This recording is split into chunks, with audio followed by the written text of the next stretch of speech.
in a relationship dynamic where there is a narcissist and then there is the victim or the survivor, there is going to be a drastic difference. But for people who don't know what it looks like to be in this type of relationship dynamic, or what it is like to even deal with someone who has these type of narcissistic traits and behaviors, they might not really see it. I was in a relationship for 18 years and married for 13 years. So my ex is a covert narcissist. Since I coach people on it and I've been free for 3 years and I dealt with it for 18 years, I know a lot of the patterns, the behaviors, the traits. So I can definitely see a difference between someone who could be narcissistic and someone who could definitely be the victim or the survivor. With a narcissist, they are not going to suffer the way the victim is going to suffer. The narcissist is going to pretty much jump into a whole new relationship, seem happy, seem like they're the ones who really just needed to be set free, when in reality it's the other way around. The victim of the relationship after it ends is gonna need a lot of treatment, a lot of therapy. Their mental health is gonna be all screwed up, and they're gonna have to really work on themselves. They're gonna have to work on getting their identity back, coming to a place of understanding, going through the why me, what did I do, why was I not enough. The victim is gonna actually be the one to go through all of these different milestones and all these different phases in their healing journey,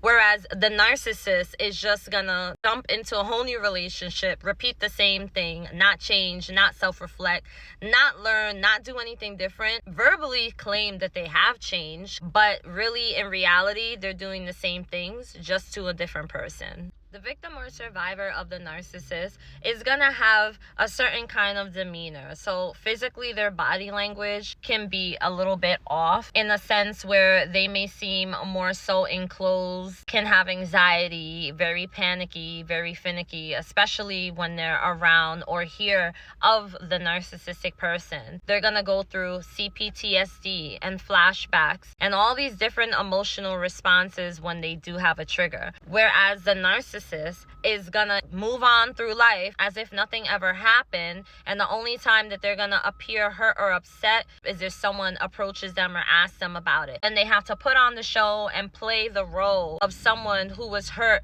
and has been through so much trauma, when really they're not going through anything. They've moved on. They think all they needed to do was swap out partners, whereas the victim doesn't want to swap partners. The victim doesn't even want to think about being in a whole new relationship. Now I don't even trust anybody. I don't even trust myself. How do I move forward from this? That is the victim's mentality. After the relationship ends, the narcissist is going to smear the victim's name. They're going to go around and say things that are either completely untrue or half-truths, whereas the victim is going to be way too scared to go around and say anything, because the victim tends to feel they owe it to the narcissist some sort of loyalty and respect. The victim is also going to be in huge denial about the abuse and huge denial that they were abused, whereas the narcissist is gonna really try to paint the picture and the narrative that they themselves are the victim. When the narcissist gets into a relationship, they're just gonna put on a show and pretend to be someone that they're not, and act like they're this amazing person who deserves an amazing person in return, whereas when the victim meets someone, they can tend to pull back, and if they meet someone who seems really good for them, giving them everything they actually want, a lot of times the victim can unintentionally